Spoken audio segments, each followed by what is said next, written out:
We've got a special guest here in studio.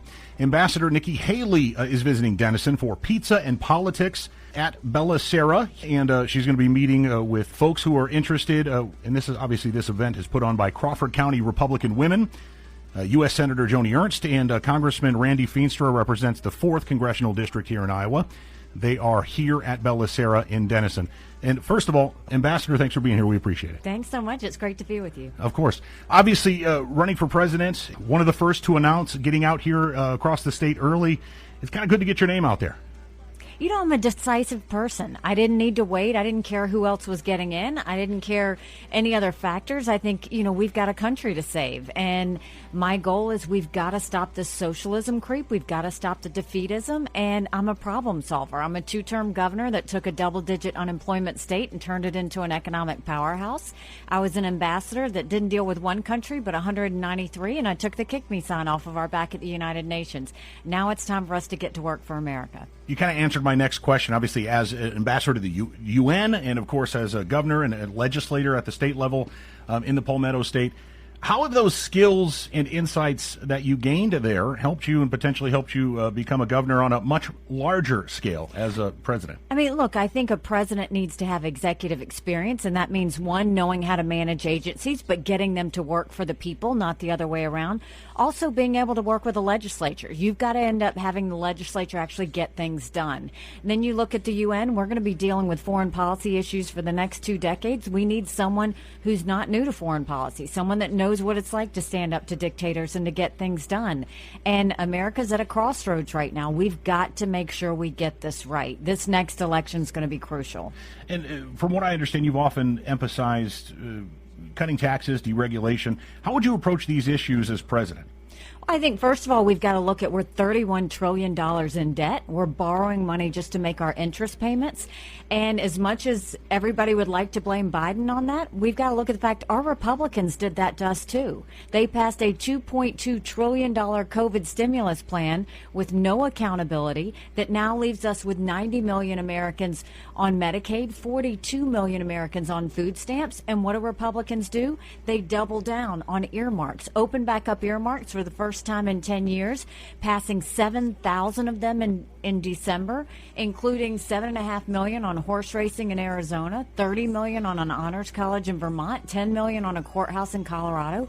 That's not how we need to be spending our taxpayer dollars. So getting our debt under control so that we're not having our kids have to deal with this is going to be hugely important. Jumping all over the place with different topics here. Of course, the Supreme Court ruling with Roe v. Wade last summer. What are your thoughts on this, and how would you approach the sensitive and, of course, divisive issue as president? Oh, first I'll say I'm pro-life, not because the Republican Party tells me to be, but because my husband was adopted. So I live with that blessing every day. I also had trouble having both of my kids. I don't judge anyone being pro-choice any more than I want them to judge me for being pro-life. But this is a situation where we need to see it as a personal issue for everybody, not just women, not just men, for everyone. And it needs to be handled that way. And I think that we don't want unelected justices deciding something this personal. I think people's voices need to be heard. And whether that's doing it state by state or whether that's doing with our elected officials in Congress, we've got to find some consensus. What does that look like? Does that look like 6 weeks? Does it look like 12 weeks? Does it look like 15 weeks? But we need to handle it in a way that's respectful and one that acknowledges that it is personal, and it's one that's got to be handled with care. Ambassador Haley, China's emerged as a global power with economic, military, technological capabilities that pose challenges to the United States. How do you view China's threat on the global scale, and what policies would you implement to address this challenge? China is our number one national security threat. We open a Chinese investigation every 12 hours in this country. They have stolen $600 billion a year in intellectual property. They are not messing around. They've got the largest naval fleet in the world. They have more air defense systems than we do. They just came out with the 5th generation fighter jet that they stole using our intellectual property. President Xi has said whoever owns the data rules the world, and that's the reason he chairs a commission that says any company that does business in China has to cooperate with the Chinese military. Look at our tech companies. Look at all of Iowans' financial data, all of their health care data, all of their children's lifestyle data, and now know that the Chinese military has this. They are in a huge surveillance mode. They have bought up 400,000 of U.S. Acres of U.S. soil, most of that near military installations, and most recently near Grand Forks Air Force Base, where our most sensitive drone technology is. Overall, America has to wake up. They are eating our lunch, and we've got to start holding them accountable. The way you do that is, first of all, you make them pay for what they did with COVID. You let them know that if they don't stop that fentanyl flow that's coming across this border, we're going to make sure that they start paying for it in sanctions.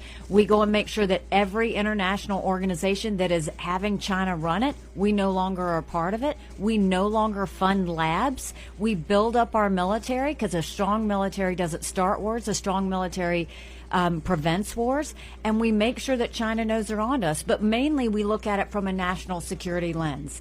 Anything that we depend on for national security that we are now relying on China on, you deal with it immediately. Think about COVID. Everybody asked us to put on a mask. They were made in China. COVID tests, made in China. You go down the drugstore aisle, all those medicines are made in China. We need to make sure that those are the things we deal with first. I don't care if Americans buy T-shirts and light bulbs from China any more than I care if the Chinese buy agricultural products from our farmers. But we have to make sure when it comes to a national security lens that we don't allow them to do anything that are going to harm Americans. And you kind of talked about this a little bit when it comes to, their influence on infrastructure and other aspects of our society. How about their influence on some of our politicians? Absolutely. It's why I would absolutely ban foreign lobbying. The idea that we allow American firms to go and lobby for foreign governments, that's what embassies are for. Why are we allowing that? I would ban that first thing. Same with the universities. We'd tell universities, you either take Chinese money or you take American money, but the days of getting both is over. And we'll get that infiltration out of our universities as well. We need to see China for the threat that they are. 2 questions left. Do you have concerns about other countries moving away potentially from the U.S. dollar?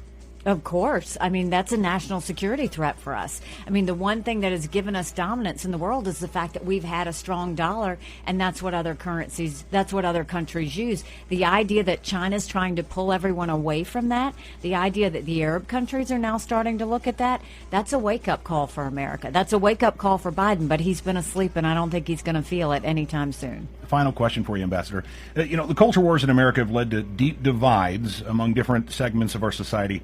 As president, how would you seek to address and bridge those divisions? It's leadership at the top. We look so distracted from all these culture wars. And when America's distracted, the world is less safe.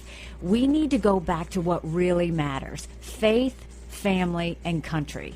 I mean, the reason I'm running is because my parents came here 50 years ago to an America that was strong and proud and full of opportunities. I want to prove to them that they made a good decision. I do this because my husband's a combat veteran.